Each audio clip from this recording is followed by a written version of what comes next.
అబద్ధాలు. అందుకే ఫేక్ జగన్ అని ముద్దుగా పేరు పెట్టిన. మీరు చూస్తే మన ఎన్డీఏ ప్రభుత్వం వచ్చిన తర్వాత రోజుకు ఒక అబద్ధం వాళ్ళు చెప్తారు. ఒక ఉదాహరణ, అంబేద్కర్ గారి విగ్రహం దగ్గర అక్కడ ఏమైంది? అంబేద్కర్ గారి పేరు కన్నా జగన్మోహన్ రెడ్డి గారి పేరు పెద్దగా ఉంది. బాధపడిన కొంతమంది దళిత యువకులు వెళ్ళి అది పీకేశారు. ఏం పీకేశారు? జగన్మోహన్ రెడ్డి గారి పేరు పీకేశారు. తొలగించింది జగన్మోహన్ రెడ్డి గారి పేరు, ఇంకేం చేయలేదు వాళ్ళు. ఒక ఇటుక ఎరగలేదు, అక్కడ ఒక చెట్టుకి ఎలాంటి ఇబ్బంది లేదు. కానీ ఇప్పుడు అది పెద్ద గోల్ చేస్తున్నారు, ఏదో అయిపోయింది. ఈ సభాముగా అడుగుతున్న వాళ్ళందరినీ, విదేశీ విద్య అంబేద్కర్ గారి పేరు పెట్టింది ఆనాటి ప్రభుత్వం, తెలుగుదేశం ప్రభుత్వం. మళ్ళీ అంబేద్కర్ గారి పేరు తీసి జగన్మోహన్ రెడ్డి గారి పేరు పెట్టింది ఎవరు? జగన్మోహన్ రెడ్డి గారి ప్రభుత్వం. దానికి సమాధానం చెప్పండి. అందుకే ముద్దుగా ఫేక్ జగన్ అని పెట్టిన.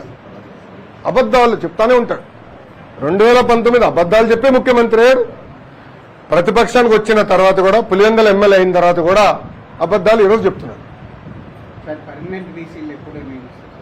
ఆల్రెడీ సెర్చ్ కమిటీ ఏర్పాటు చేయాలి. త్వరలోనే శాశ్వత వీసీలు ఏర్పాటు చేస్తాం. సెర్చ్ కమిటీ రావాలి, కూర్చోవాలి, అప్లికెంట్స్ కూడా అప్లై చేయాలి. ఆ ప్రక్రియను మొత్తం త్వరగానే పూర్తి చేస్తాం. మీ ఇంటి మీద దాడికి వచ్చిన జోగి రమేష్ తనయుడిని అరెస్ట్ చేస్తే కూటమి ప్రభుత్వం పాలన మీద కంటే కక్ష సాధింపులు చేయడానికి ప్రాధాన్యత ఇస్తుందని మన కామెంట్ చేశారు. రెడ్ బుక్ లో నేను ఏం చెప్పా? రెడ్ బుక్ గురించి నేను చాలా క్లారిటీ ఇవ్వాలనుకుంటున్నాను ఈరోజు. నా ప్రతి స్పీచ్ చూడండి.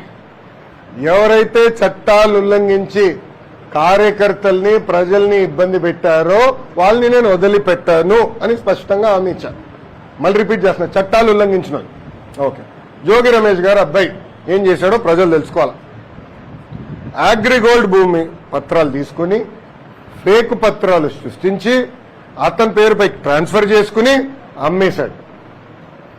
అగ్రిగోల్డ్ బాధితులు చాలా మంది ఇప్పటికీ ఇబ్బంది పడుతున్నారు. వాళ్ళకి రావాల్సిన డబ్బులు ఇంకా చాలా ఉన్నాయి. అగ్రిగోల్డ్ భూములపైన ఫేక్ పత్రాలు సృష్టించి అమ్మేశాడు, డబ్బులు సంపాదించాడు. అంటే యాక్షన్ తీసుకోకూడదా? తెలుగుదేశం, జనసేన, భారతీయ జనతా పార్టీ ప్రభుత్వం రేపు లిక్కర్లో కూడా యాక్షన్ తీసుకుంటాం, ఇసుక దండాల్లో కూడా యాక్షన్ తీసుకుంటాం. అంటే అడ్డగోలుగా ప్రజల భూమి దోచేసినా మేమేం పట్టించుకోకూడదా? మేము ఆనాడు హామీ ఇచ్చా, ఊరూరు మాట్లాడా ఎర్ర బుక్ గురించి. ప్రజలకి నేను హామీ ఇచ్చా, ఎవరైతే చట్టాన్ని ఉల్లంఘించారో వాళ్ళని నేను వదిలిపెట్టే ప్రసక్తే ఉండదు అని నేను ఊరూరు మాట్లాడాను స్వామి. ఎర్ర బుక్ పట్టుకుని తిరిగా చూపించా ప్రజలకి. అందుకే ప్రజలు మాకు అంత అద్భుతమైన మ్యాండేట్ ఇచ్చారు.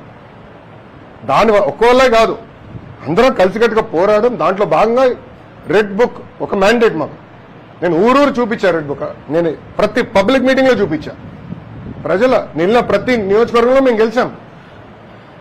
సో ప్రజలు మాకు అంత క్లియర్ మ్యాండేట్ ఇచ్చారు. సో ప్రజలు కూడా చాలా క్లియర్గా ఉన్నారు.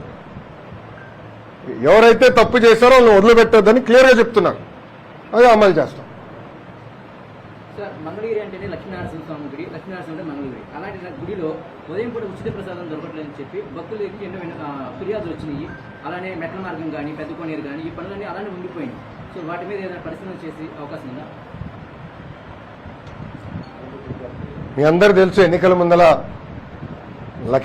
నరసింహస్వామి గారు కూడా వ్యక్తిగతంగా నేను కూడా ఆనాడు ఆభరణాలు ఇవన్నీ అందిస్తాం జరిగింది.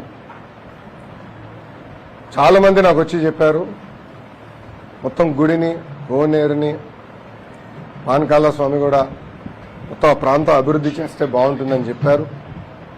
నాకు కూడా చాలా మంది వచ్చి ప్రజా దర్బార్లో కలిసినప్పుడు కొన్ని ఫిర్యాదులు ఇచ్చారు. దాని మేరకు మీరే చూసారు, కొన్ని యాక్షన్ కూడా తీసుకుంటాం జరిగింది. గత 5 సంవత్సరాలు అన్ని వ్యవస్థల్ని గత ప్రభుత్వం భ్రష్టు పట్టించింది. అవన్నీ ఒక కొలికి తీసుకురావాల్సిన బాధ్యత నా పైన ఉంది. తొలి 100 రోజుల్లోనే మీరు మార్పు చూస్తారు.